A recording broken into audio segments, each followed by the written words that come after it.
to elect the president who will govern the nation for the next 4 years, and also members of the National Assembly, the Senate, 360, and the House of Representatives members, 106. And so far, we are looking at the issues arising from the election. We have gotten some feedbacks from the few little times where we heard that in some polling units, Inec did not arrive there on time. And we don't know by now if they have commenced voting in some of those centers, but we are going to get you updated as the issues develop. But right now I have Yemi from Enough is Enough. She is a member of the Nigerian Civil Society, Enough is Enough. And then she's going to tell us, Yemi, what are your expectations this day? This election was postponed. It was supposed to take place last week, but thank God it's holding now. What is the expectation of the civil society, your organization, yourself? Well, thank you for having me. I think one of the things that I like that you said is that it's not just about the president, because a lot of people are focused on the president. There were 73 candidates. A few have withdrawn, stepped down, aligned, endorsed. So right now, I'm not even quite sure how many. I think we have about 73 now for the president. No, it's all 73, but yeah. Like 2 days ago, 12 of them had a press conference and all endorsed President Buhari. So then some had endorsed Alhaji Atiku as well. So I'm just saying that that's interesting. And for the National Assembly, we have 109 senators, we have 360 House of Rep members. So citizens remembering that those offices are also just as important. I mean, the ballot boxes are all there, so you can vote for them all at the same time. So I think the expectation is that citizens would go out. And as we've seen in quite a number of places, people were there as early as 6 a.m., ready to vote. One of my friends, for example, coordinated her polling unit, gave everybody numbers, and at some point there were 592 people that had gotten numbers before Inec showed up. So hopefully the voter apathy we were worried of would not have set in, and people are out voting. Inec has been quite delayed in some areas. There were some issues with NURTW, saying that because their balance hadn't been received, they weren't going to move materials. And I saw on Twitter someone saying that this is national service, quote unquote, that they shouldn't hold people to ransom because you know where to go if you don't get paid. It's not that you don't know who your contractor is. So that has delayed in quite a number of places, but we hope, at least the rule says anybody in line by 2 p.m. gets to vote. So at least we're confident that for anybody that shows up, regardless of how late they start, people will still get to vote. Yes, we spoke with the INEC chairman before this time, and he exclusively told us that this election is not going to be like the last election, and that this time INEC and INEC officials, as well as the materials, will be waiting for Nigerians. All right, but we have heard that that isn't what really happened in some parts of the country. But we are expecting that at least if there are delays, if there are issues, they should be tackled immediately so that Nigerians can continue to vote. I also have my GM. Yeah, also, what are your expectations these days? You've been, monitoring elections across the country for over the time, and this is 2019. We have lots and lots and lots of political parties. This time is different from what happened in 2011, and 2015. Because of the huge amount of political parties and the huge amount of candidates that we have, do you think this can, affect the election in any way? Thank you, Oikeke. I think that this election is different in so many ways. And even the sheer logistics of it, the sheer numbers of people that are involved in the elections makes it very different. And then the excitement among Nigerians. Nigerians really want to make a difference. Yep. A whole new generation is voting for the first time. Indeed. And, and for the first time, too, you are having 51% of those who are registered to vote are the youths, So there's a huge difference. The people with disabilities are being given... catered to specifically. Yeah. So to that extent, a lot of things are, happening that will be different this time around. And what is also of interest is the number of civil society groups looking at different angles of the situation, of the elections, of the process. You know, I know Yemi's group, you're looking, what are you looking at again? Well, we did two things really for the elections. One, we hosted debates. Yes. So we had 10 National Assembly type debates around the country, or town hall meetings. And by the time the gubernatorial elections come up on the 9th, we will have done 7 governorship debates. Yes. And we did, of course, a presidential and a vice presidential debate. So that's on one side. And then on the second side is helping people find their PU location. As you said, quite a number of new people. That is polling units, yes. Okay. As you said, quite a number of new voters. So you probably have about 15 million who are both new voters and people who moved their polling unit locations. So through Twitter, Facebook Messenger, a web portal, and WhatsApp, if you send us your polling unit number, we'll tell you your address and give you a Google map of the map so you can find out where it is on the map. So those were really the two major and then obviously we're quite active online. So also sharing information online and educating citizens. And there are other situation rooms too. Yeah, indeed. Looking at women. The women's situation room. Clean Foundation is looking at security issues. Civil society here is just looking at sort of the general process of it. Yaga is doing watching the vote, which is just parallel vote counting. Yeah. I mean the EU. CDD is just doing also general election analysis with a focus towards fake news. Have a tilt towards fake news, and they, I believe, of all the situation rooms, they're the only ones who are who've done some projections of how results might play out. Okay, and the Yaradua Foundation? They have one as well. I'm not quite familiar. I think that theirs is social media and tracking as well. Whole social media tracking, you know. So, you know, a lot of interests. You know, people are paying attention to different things, aspects of the elections, and it's interesting to see how civil society groups and the various actors are working together. You know, I see Chris Corson here at the Transcorp Hilton. You see people going from room to room. Exactly. Indeed. You know. So, but you in particular, what would you be looking at when you go out? Because you said you're going to go out. Yeah, I will. To look around. I can't vote, unfortunately. That's something we need to fix by 2023. Okay. I really don't see why observers or people working on the election process can't vote. I mean, is it that you're not allowed to, or you just can't? The process doesn't allow you to. So, for example, take youth corpers. Yes. Yeah, they're deployed. So you live in Kaduna, but you're deployed to Niger. You are registered in Kaduna because you don't know where you're going to be deployed to. If I knew where I was going to be deployed to, maybe I'll go and register there. Yes. But Inec is deploying about almost 1 million ad hoc workers, so all of them will not be able to vote. Every police officer on duty will not be able to vote, neither would military. So everybody working on the elections will not be willing to vote, including civil society observers. So I hope we can fix that by 2023. So your voting is not location. I'm registered in Lagos. I'm here in Abuja. Okay. So that your voting is not location specific. So you have to, I mean, just thinking forward, is that it's an electoral act reform? Reform. Yeah. Okay.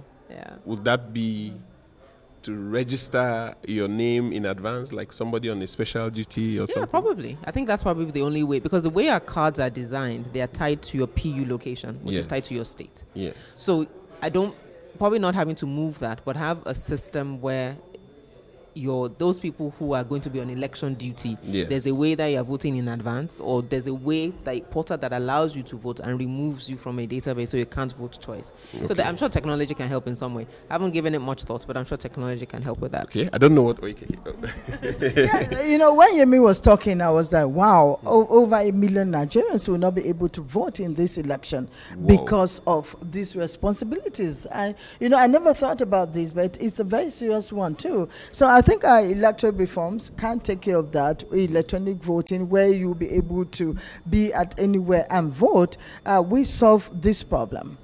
Okay, yeah, that should solve the problem. It should solve the problem, so that wherever you are, you will be able to vote. You don't need to move around. Like, I am here now, I cannot go to someone else and and vote, and that means my vote is not part of this, and it means a lot. Yes. Just wanted to add that even if it's that we phase it out, so even if we're not doing the whole country at the same time that can vote in different places, but let's even start with people who are on election duty, quote unquote. So it's a smaller number to work with. And then once we, in a sense, make them the guinea pigs for the voting process. So if we assure that, okay, someone who's registered in Lagos who will be in Abuja on election day can vote, then we know that, okay, for the rest of the population, we can do that. And I think it's very important to note that because the 2015 elections, the difference between President Buhari's vote and former President Jonathan's votes were 2.5 million. Yeah. So if you have about 1.5 easily, I mean, we're saying ad hoc workers are just 1 million, not to talk of then police, military, election observers, and hotel staff. Yeah. I mean, look at all the hotels across the country who, for whatever reason, their staff will not be able to go out to vote. I would say probably 2 million is probably a close. Now, if you're at the presidential level, your votes are that close at 2.5. Meanwhile, 2 million people didn't get to vote. It's quite an important chunk of votes.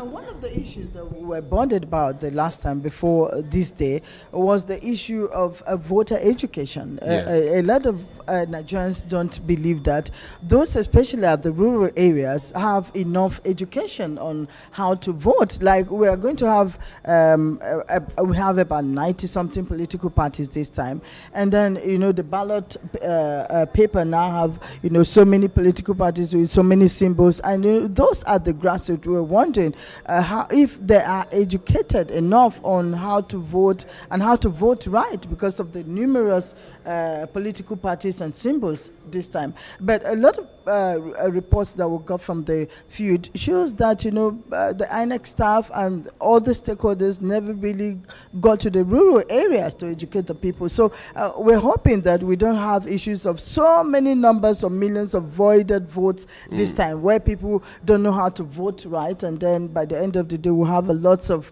numbers cancelled. It's a serious issue. It is, but I'm an optimist in mind, and I'm looking at the signals from how much of the various arms of society that got involved in this 2019 polls.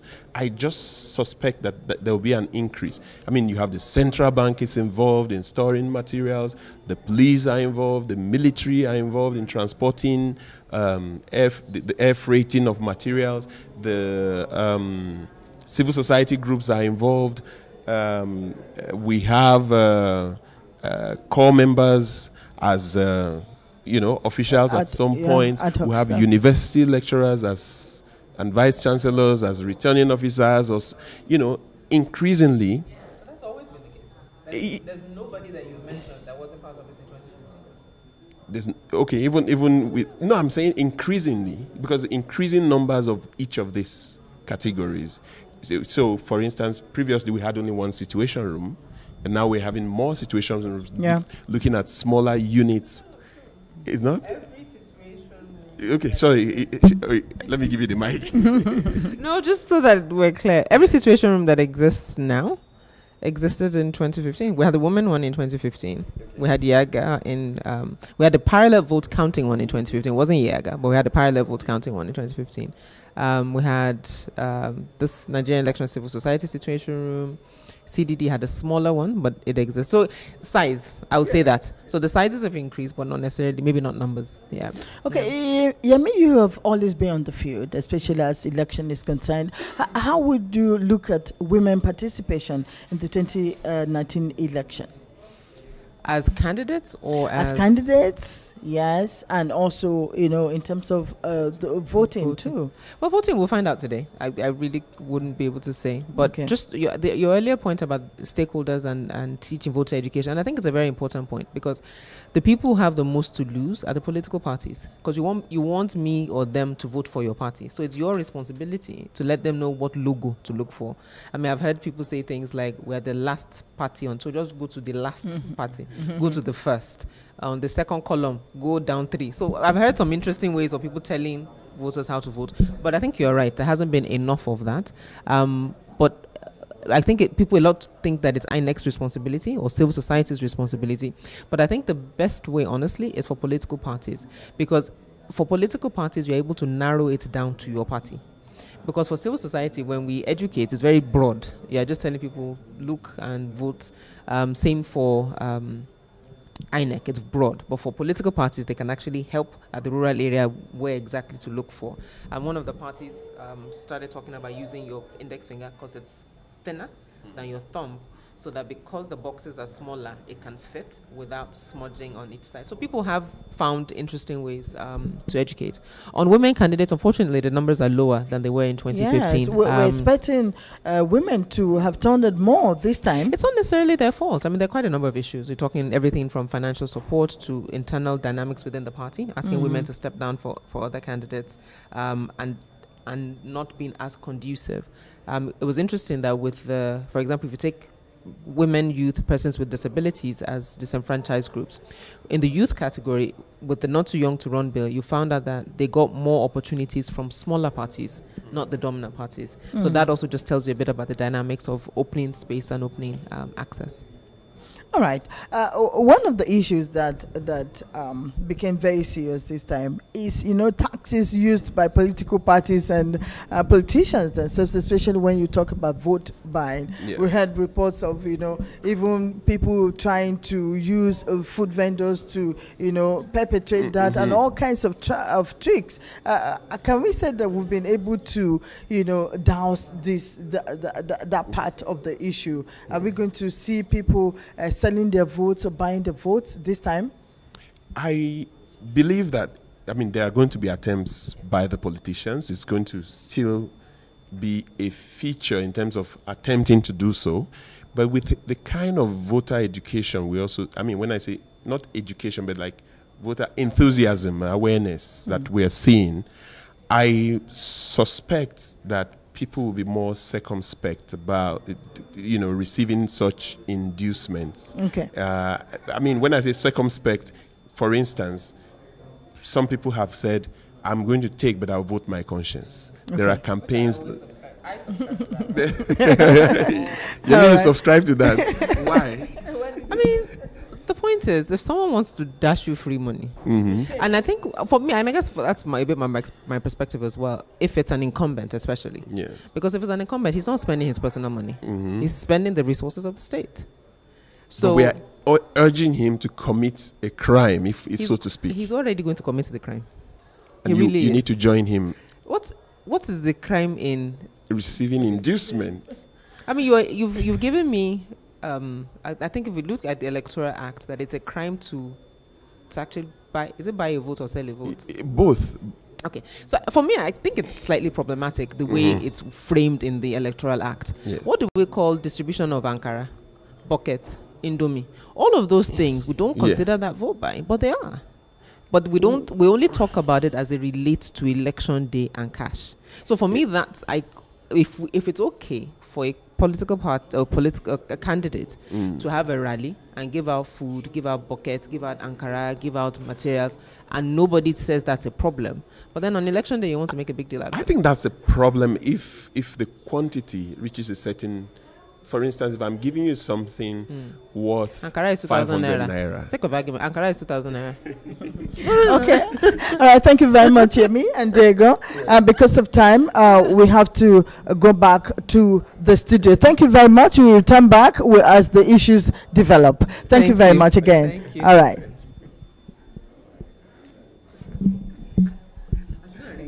But that's my policy. If you're giving me Ankara and nobody says it's a problem, I'm like, you don't want to give me 5,000